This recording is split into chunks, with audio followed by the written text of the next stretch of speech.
Hello, I hope you can hear me. I would like to talk a little bit about the task of localization in the grid for the agent.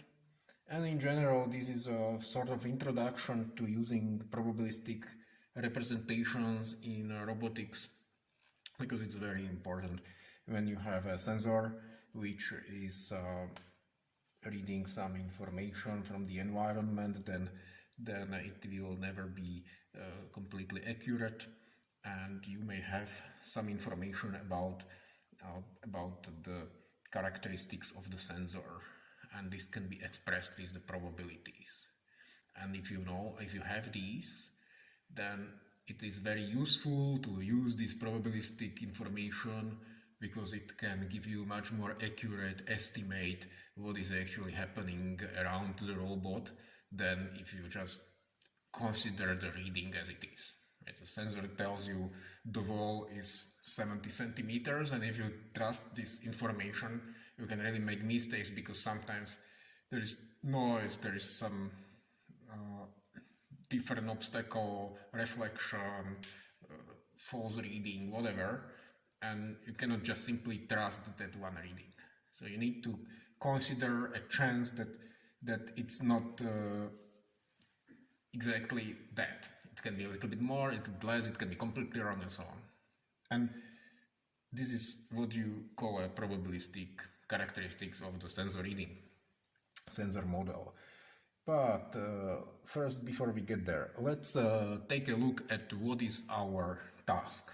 So what we have is a grid world, some rectangular grid with some cells, and the agent is located somewhere in this grid and it doesn't know where it is.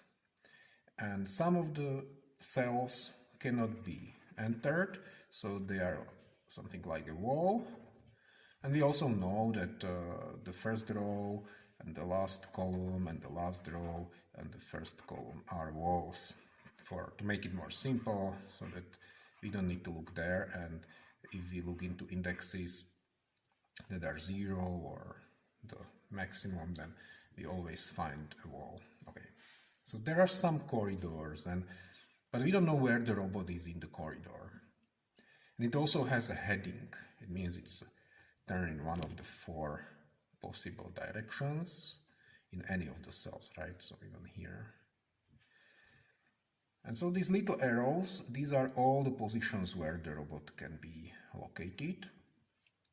And what we can do is we can steer the robot, so we can send the robot a command, like make a step, or turn left, or turn right. That's all. We have only these 3 different commands. And using these 3 commands, we can get anywhere in the maze. And now we can move the robot a little bit, and the robot can try to estimate where it is located. In the first part, only using this information, because when there are walls, the robot cannot go anywhere. So, well, the thing is that what our system is getting is what action was sent to the robot, right? So like we told the robot go forward or go left.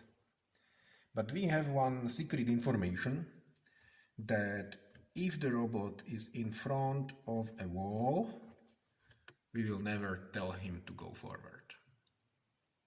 So if we give the robot go forward, then we know that it's somewhere where it's possible to go forward, but we don't know where, right? So even using this information about the movements, like what we were allowed to tell the robot, like now you can go forward, now you can turn right, now you can go forward, and so on, then even from that we can already start guessing where is the robot. Depending on the room, of course, but even that helps. So that is the first part. And in the second part, we also give the robot some sensors. You can think about a robot, and it has 3 sensors. One looking ahead at the cell in front of it, one looking to the right at the cell on the right, and one looking to the left on the cell there. And the sensor reports, So there is a sensor reading, sensor measurement, and it reports either 0 means corridor or 1 means a wall. But of course this is a real world, so it's not completely accurate. And in some cases, if we tell the robot go forward, and it can go forward, it will still not do it. It will just get stuck because the wheels were slippery, or the robot was lazy, or there was a communication error, whatever, we don't care. But there is some chance that the robot will not make a step. The same is for the turning. It's a different probability, but also it's possible. And then we know something about the sensor. So if there is a wall in front of us, or in front of the sensor, and we tell the robot measure, tell me if you see, for instance, you tell this sensor, tell me if there is a wall on the right, then the sensor will respond depending on whether there is a wall or not, but not always accurately. There is a chance it will make a mistake. So let's describe these characteristics. So first of all, let's look at the sensor.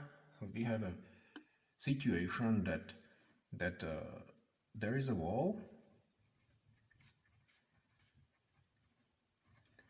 and then with probability P1, the sensor will report, yes, I see the wall. Yes, I see the wall.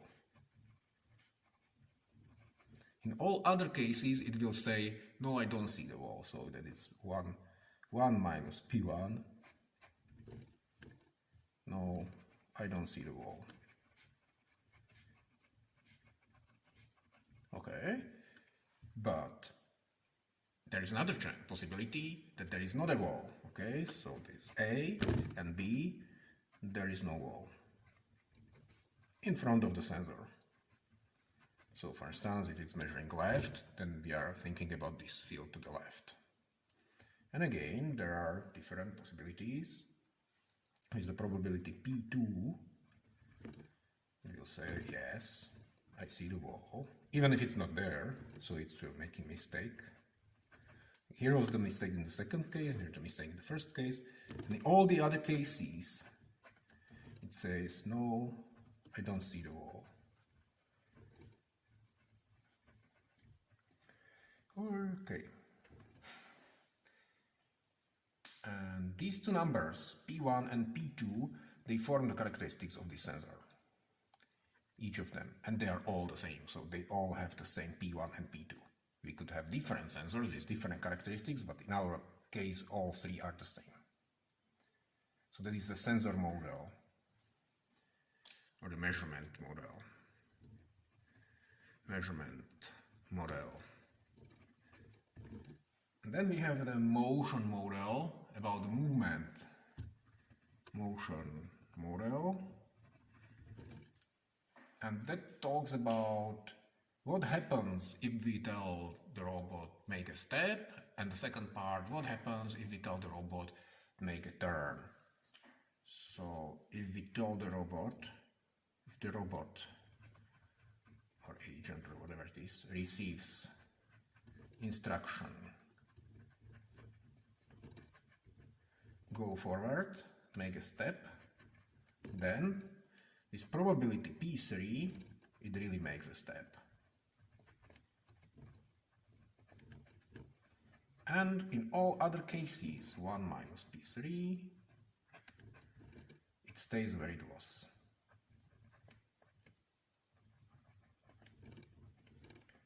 Very similarly, if the instruction is turn, if the instruction is turn, that means left or right, then with probability P4, it really makes a turn, it turns, and in all other cases, it stays as it were, does not.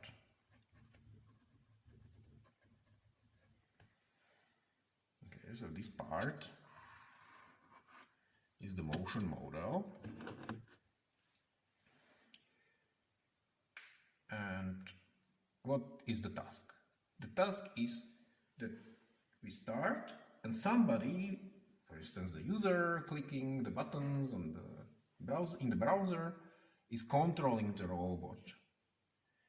And the robot behaves according to this measurement and motion model. So it first makes a step, and then it makes a measurement with all three sensors. And then it makes a step, or turn of course, and then it makes a measurement. After each action, there is one measurement with all three sensors.